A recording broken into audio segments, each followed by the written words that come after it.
नमस्ते दोस्तों, आपका गोल्ड प्राइस टुडे न्यूज में स्वागत है। और आज हम चर्चा कर रहे हैं सोने चांदी के भाव की। दोस्तों, अब सोने चांदी के भाव के लिए एक बड़ा इवेंट सामने है, वो है टैरिफ।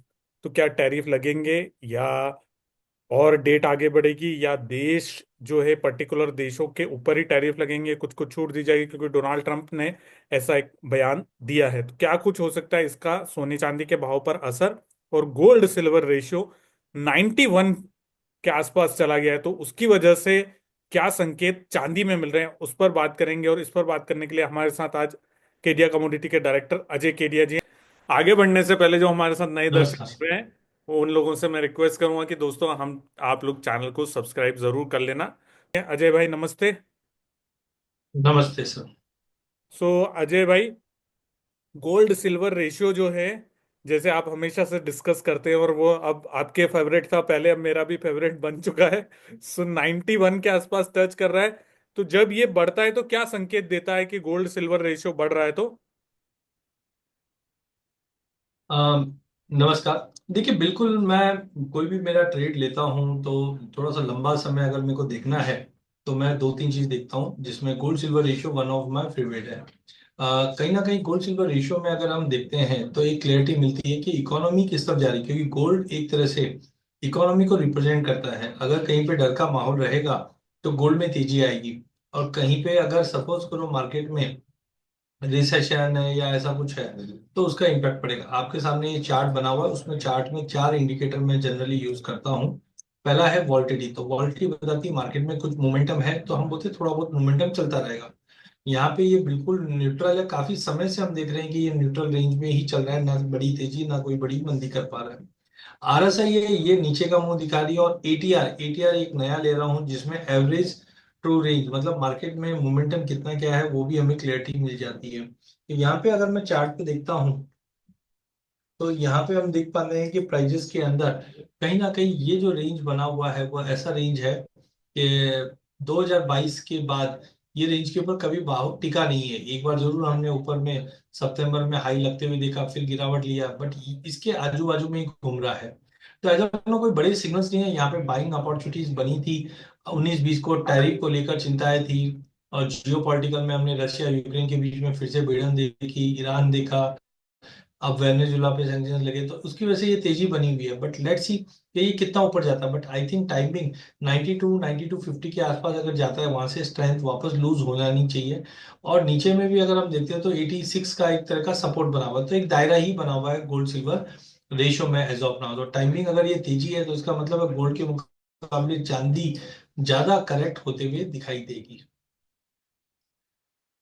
अजय भाई, एक आसान भाषा में मुझे समझाइए कि होता क्या है गोल्ड सिल्वर रेशियो, जो हमारे साथ नए दर्शक जुड़ रहे हैं उनको भी समझना है, क्योंकि कुछ लोग तो हो सकता है लंबे समय से देख रहे हो। तो उस सिंपलीफाई करके थोड़ा सा मुझे बताइए। देखिए, गोल्ड सिल्वर रेशियो होता क्या है। गोल्ड के प्राइस को जब आप सिल्वर से डिवाइड करते हो तो आपको एक रेशियो निकल कर आती है, वो करीबन अभी इस वक्त 91 के आसपास है। ये करते क्यों है? देखिए, सोना जो है वो एक तरह का प्रीशियस मेटल है, और प्रीशियस मेटल में बाइंग कब आती है? जब कोई लड़ाई हो जाती है, रिसेशन हो जाता है, या कोई भी जियो पॉलिटिकल कंसर्न होगा तो लोग सोने को लेकर भागने की कोशिश करते हैं। जबकि चांदी भी एक तरह का प्रीशियस मेटल है, बट साथ साथ में चांदी एक बेस मेटल भी, क्योंकि कि अब 5G में, ईवीज में, सोलर पैनल में सभी जगह चांदी का यूज होता है। जब भी ये रेशो नीचे से ऊपर की तरफ जाती है तो हमको पता है कि गोल्ड में तेजी आ रही है और चांदी में गिरावट आ रही है। अब गोल्ड में तेजी क्यों आई है?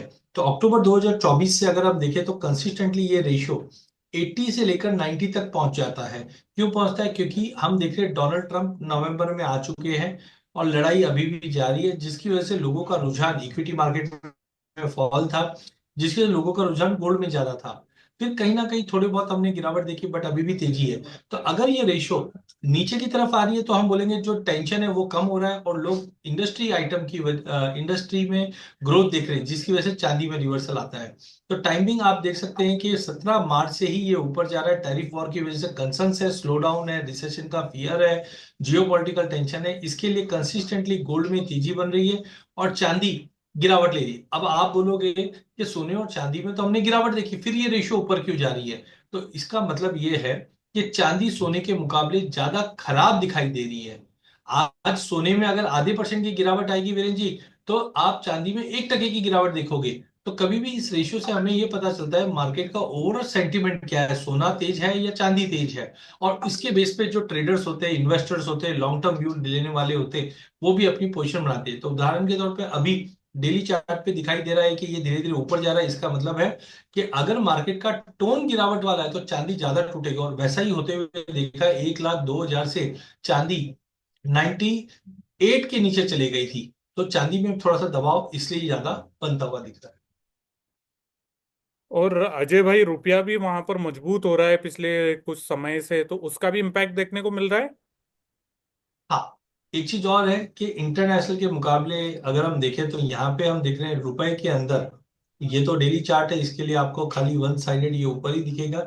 लेकिन अगर छोटे टाइम फ्रेम में अगर आप देखते हैं तो आपको दिखाई देगा कि रुपए के अंदर भी एक बड़ी तेजी के बाद मार्केट कहीं ना कहीं थोड़ा सा अभी मजबूत होता हुआ दिखाई दिया। इसका मजबूती का जो कारण था वो था डॉलर इंडेक्स। जिस ढंग से हम देख रहे हैं कि डॉलर इंडेक्स के अंदर, यहाँ पे आप रुपया देखिए पहले, रुपए का अगर डेली चार्ट पे आता हूं मैं, तो यहाँ पे आप देख सकते हैं रिसेंटली हमने 87 97 तक का हाई लगा था फैब में। एंड जिसके बाद से हम देख रहे हैं कि आरबीआई ने जो फॉरेक्स रिजर्व जारी किए थे उसके अंदर हमने इंप्रूवमेंट आते हुए देखा। साथ में रेटिंग्स में इंप्रूवमेंट आया। अब इक्विटी मार्केट भी थोड़ा बहुत सुधर रहा है। एफपीआई को लेकर भी कुछ नए अपडेट्स आ रहे हैं। उसके बाद से हमने देखा रुपए में कंटिन्यू मजबूती बनी हुई है।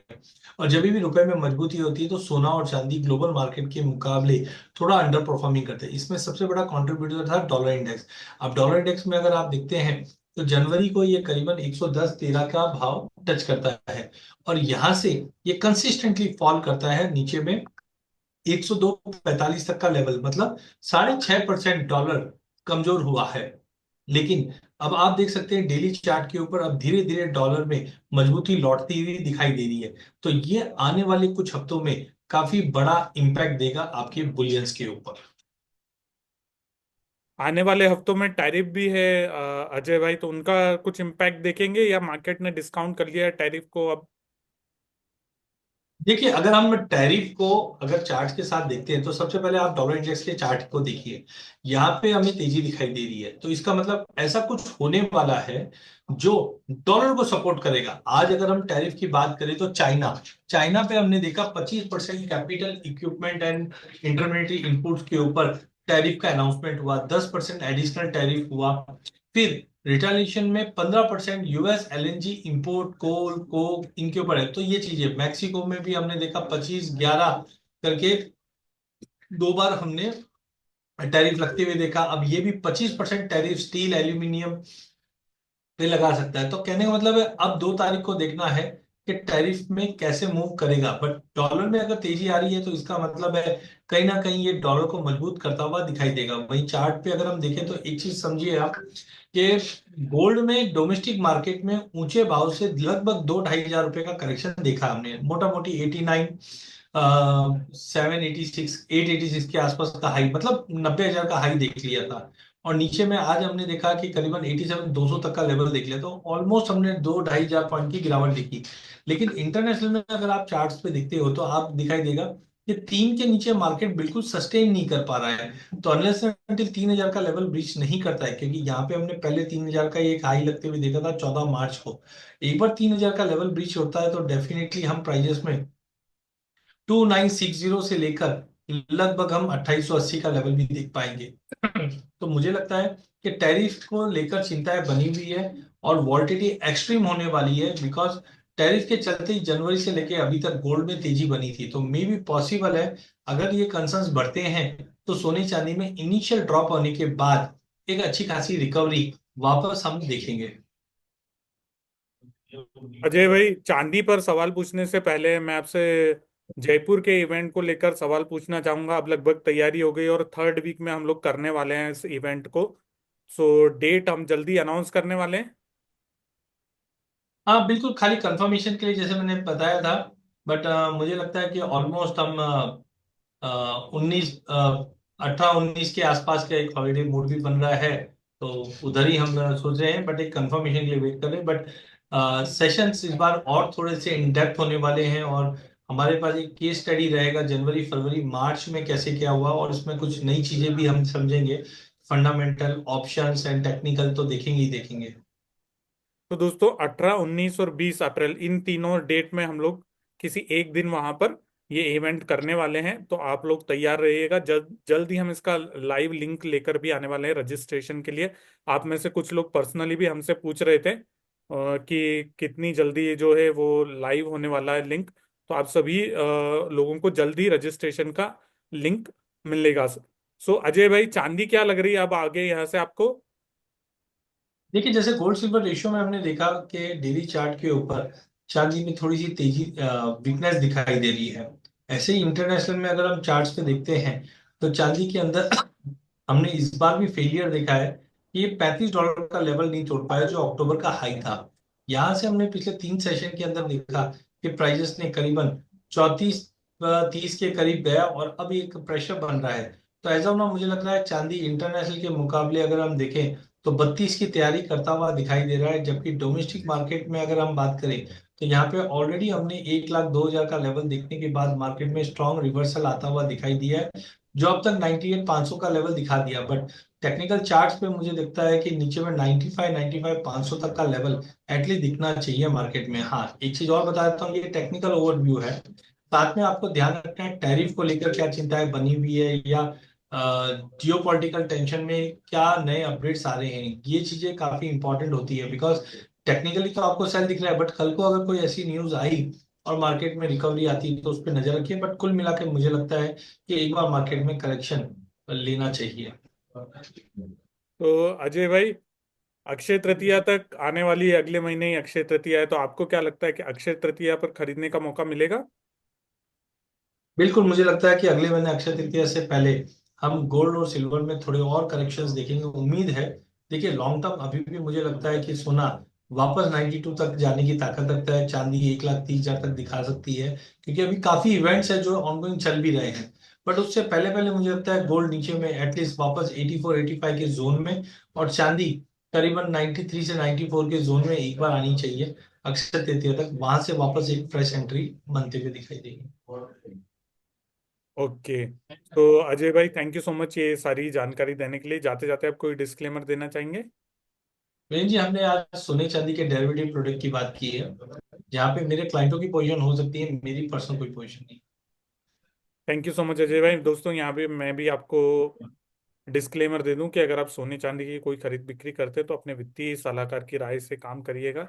ये जो आज हमने जानकारी दी है, ये सिर्फ आपके नॉलेज के पर्पज से हम लोगों ने बताया है और नॉलेज के पर्पज से ये वीडियो बनाया है। Thank you so much.